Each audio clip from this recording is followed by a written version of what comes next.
yang sangat Tapi mendalam. asalkan memang ya hubungannya ya tidak maksa Harus ada niat manggilnya. Kemudian yang kedua Harus rambut dipotong. Nah, berarti ada sesuatu yang dirusak.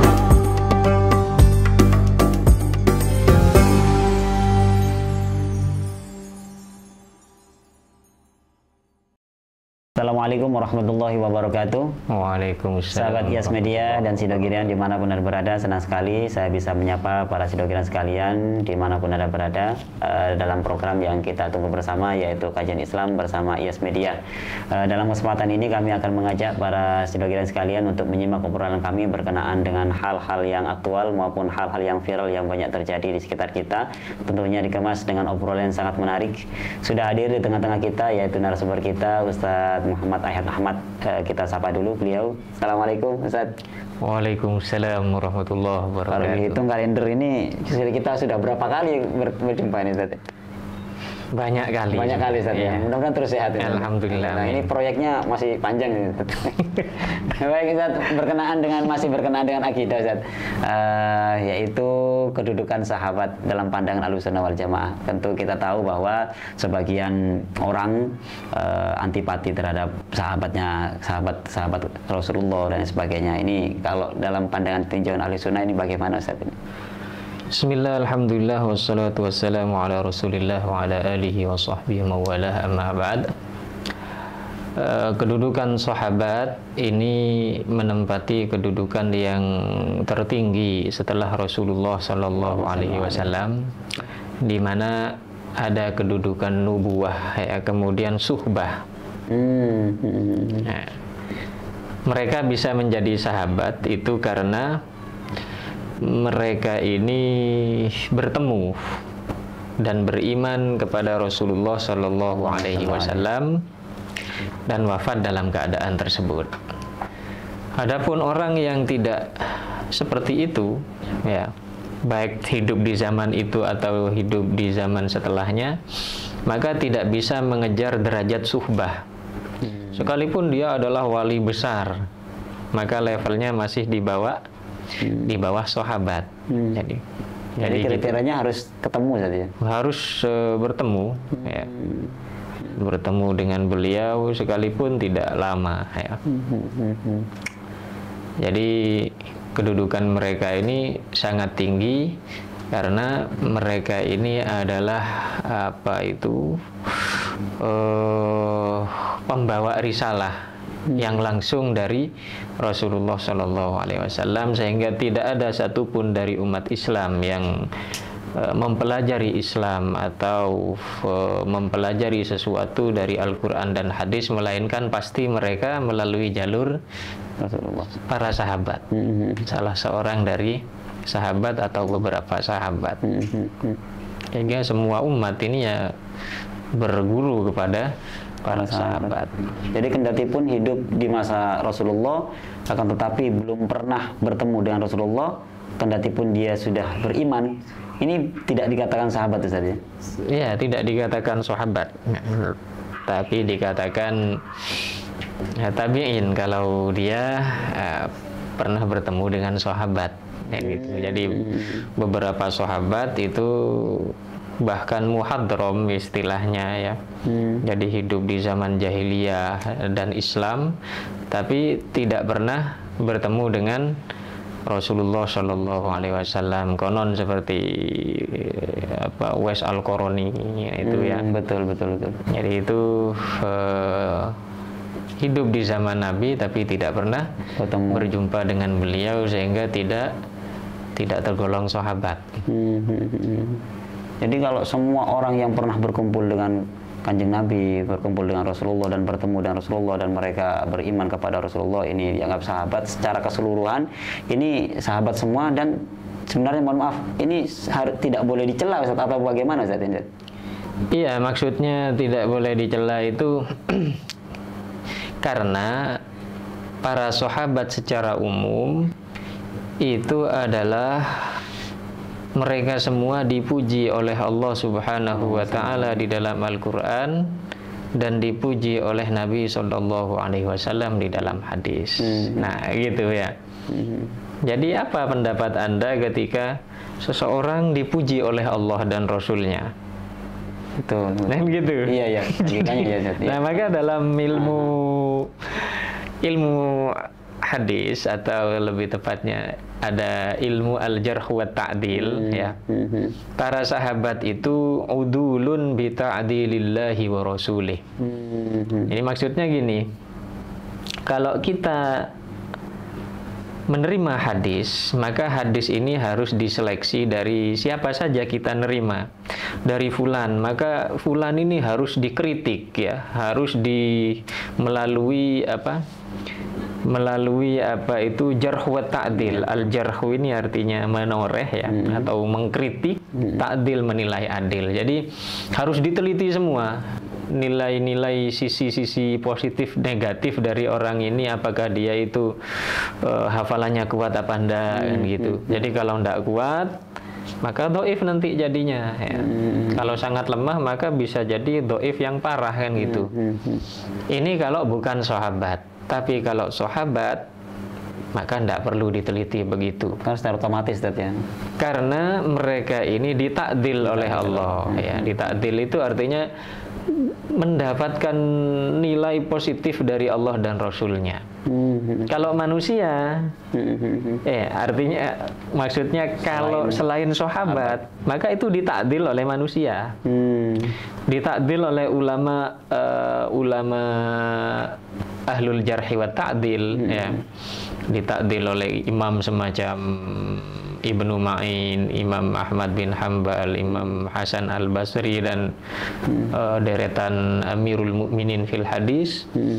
Itu kalau ditakdil atau dikasih nilai positif oleh mereka, maka nanti menjadi rawi yang nilai hadisnya itu sahih kan gitu. Adapun sahabat ini karena dikasih nilai, dipuji ya, dikasih nilai positif atau ditakdil oleh Allah dan Rasulnya, ya maka tidak perlu penilaian positif dari manusia. Nah gitu. Jadi ketika hadis nyampe di sahabat, ya sudah, mereka ini sudah dipuji oleh Allah gitu. Ya, sudah adil Ustaz ya. Sudah adil. Pasti adilnya Ustaz, karena Allah yang sudah memberikan stempel itu Ustaz. Nah, berkenaan dengan itu kan menarik sekali ini Ustaz. Jika kondisinya sudah seperti itu, artinya para sahabat itu sudah ditakdil dan orang-orang kita Ahlus Sunnah wal Jamaah itu sudah meyakini itu gitu. Kemudian ada orang-orang selain, mohon maaf barangkali selain Ahlus Sunnah yang sangat antipati terhadap beberapa para sahabat atau milih-milih para sahabat. Ini kan berarti keluar dari rel itu, dan sebenarnya penyakit ini timbulnya apa Ustaz? Iya, itu yang jelas dia telah keluar dari manhaj ahli sunnah yang tadi, yang barusan kita sebutkan ya. Telah melenceng dari jalur yang benar dari Ahlus Sunnah wal Jamaah. Karena telah melenceng dari faham Ahlus Sunnah wal Jamaah, berarti ada motif lain yang bukan termasuk motif kebenaran, bukan termasuk motif agama, ya kan gitu. Akan tetapi ya juga bukan termasuk motif ilmiah sebetulnya. Ya akan tetapi bisa motif politik kekuasaan, ya, motif kebencian, motif ingin merusak Islam. Ya, betul. Motif politik kekuasaan seperti orang-orang Syiah. Nah, itu kan menganggap para sahabat tidak adil, mereka melecehkan para sahabat. Itu bukan motif agama. Ya, tapi motif politik kekuasaan gitu saja, atau motif pikiran sesat. Ya, karena pikiran mereka memang sesat gitu. Ada motif pengen merusak Islam, citra Islam, seperti dilakukan oleh para orientalis. Ya. Jadi mereka mengkritik, misalnya yang banyak menjadi sasaran kritik itu adalah sahabat Abu Hurairah radhiyallahu taala an, karena beliau itu masuk Islamnya akhir-akhir ya, di zaman perang Khaybar atau tahun 7 Hijriah. 3 tahun berikutnya Nabi sudah wafat, artinya sebentar sekali Ustaz. Iya, beliau hanya berkumpul sekitar 3 tahun kan gitu. Tapi menjadi perawi hadis terbanyak. Betul. Wah, ini pemalsu ini, Abu Bakar saja kan begitu. hadisnya berapa? Dari awal kumpul sama Rasulullah. Sejak kecil ya, Iya. sejak kecil kumpul dengan Rasulullah Sallallahu Alaihi Wasallam. Hadisnya berapa? 200 atau berapa gitu? Iya. Ratusan. Nah. Sedangkan Abu Hurairah ribuan. Nah ini adalah hal-hal celah-celah ya, celah-celah yang dimasuki oleh musuh-musuh Islam secara ilmiah ya, untuk mencari atau untuk mencari titik-titik lemah yang bisa menyebarkan subhat, menyebarkan pikiran sesat di tengah-tengah umat Islam. Jadi ada banyak motif, tapi semuanya itu motif nggak benar. Jadi memang pandangan Ahlussunnah itu sudah final Ustaz ya terhadap para sahabat, dan karena memang mendapatkan mohon maaf garansi adil dari Allah itu langsung Ustaz ya. Iya, bahkan rumusan Ahlussunnah begini ya, wa ma jara bainas shihabi naskutu. Gitu artinya bahkan sikap kita terhadap para sahabat yang terlibat perang ya, perang saudara, perang sesama umat Islam, bahkan sampai saling membunuh, kita ini nggak boleh ngomentari naskutu ya. Loh, kenapa nggak boleh mengomentari? Apa ini nggak berarti nggak ilmiah kita ini kan gitu? Memasung pemikiran, nggak boleh komen. Masalahnya gini ya, seperti dibilang oleh Syekh Al-Buti rahimahullahu ta'ala di dalam kitab Fiqhu Sirah An-Nabawiyah,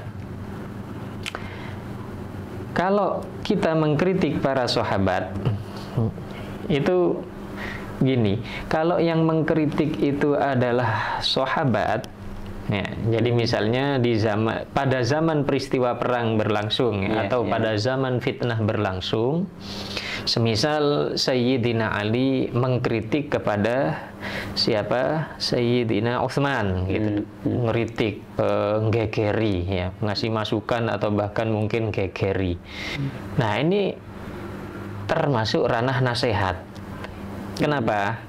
Karena peristiwanya masih berlangsung, sehingga kritik atau gegeran yang dikasih oleh sahabat kepada sahabat lain, nah ini bisa diharapkan untuk mengubah keadaan. Nah gitu, kritik yang diberikan pada saat peristiwa masih berlangsung ya. Atau misalnya Ibnu Abbas mengkritik kepada Sayyidina Muawiyah, Sayyidina Ali mengkritik kepada Sayyidina Muawiyah, itu peristiwanya masih berlangsung, sehingga kritik ini menjadi apa? Nasihat. Dan diharapkan yakni masih mungkin terjadi perubahan-perubahan ya. Yakni ketika nasihat ini diterima dan menghasilkan satu perubahan yang diharapkan. Nah, itu ketika peristiwa masih berlangsung. Adapun sekarang ketika pertikaian antar sahabat itu telah menjadi sejarah ya, maka pastinya kita nggak bisa mengubah apapun, ya kan gitu. Tapi kalau kita masih mengkritik sahabat fulan, maka mau ndak mau kritik kita ini jadi sabuh, betul, jadi cacian. Sudah bukan nasihat, Ustaz. Ndak bisa karena kita tidak terlibat langsung gitu. Iya, nggak bisa. Nah, karena itu sudah jadi cacian, maka itu akibat buruknya akan memantul kepada kita. Oh iya. Jadi orang yang ngata-ngatai sahabat ketika peristiwa sudah berlalu, itu mau nggak mau sudah jadi sabus sahabah, dan ini di luar koridor Ahlussunnah wal Jamaah. Akhirnya dia nggak ada beda dengan Syiah, ya kan gitu. Jadi konteks naskutunya di situ sebenarnya. Iya, kenapa kita disuruh nggak komen? Ya karena kalau komen jadi sabu. Nah, jadi mencaci kepada para sahabat. Oh, kamu nggak bener kan gitu. Kalau pada waktu peristiwa berlangsung bilang nggak bener gitu. Yang bener itu gini kan, bisa diikuti saran-sarannya. Kalau sekarang bilang nggak bener, maka itu sudah jadi sabus sahabat atau mencaci para sahabat yang dilarang ya, dalam Islam ya, dalam Ahlussunnah wal Jamaah. Jadi kalau dalam Ahlus Sunnah itu memang sudah final terhadap para sahabat pandangannya, karena memang yang memberikan garansi adil itu memang Allah, karena itu Zat. Terus kemudian ini Zat, mohon maaf, ini yang bisa masuk ke, kita kembali ke awal, kita yang orang-orang yang bisa masuk ke dalam ranah kategori sahabat ini, mohon maaf Zat, ini standarnya ini, mohon maaf, siapa yang buat ini Zat? Ya, standar standarnya itu adalah ya dari Rasulullah sendiri, ya, dari Rasulullah sendiri, yang kemudian itu dirumuskan oleh para ulama, ya. Artinya Nabi itu mengkategorikan orang-orang yang di sekitarnya itu ya sebagai teman, sebagai sahabat. Jadi semisal ada hadis wadittu au kama qala ya wadittu law ra'aitu ikhwani.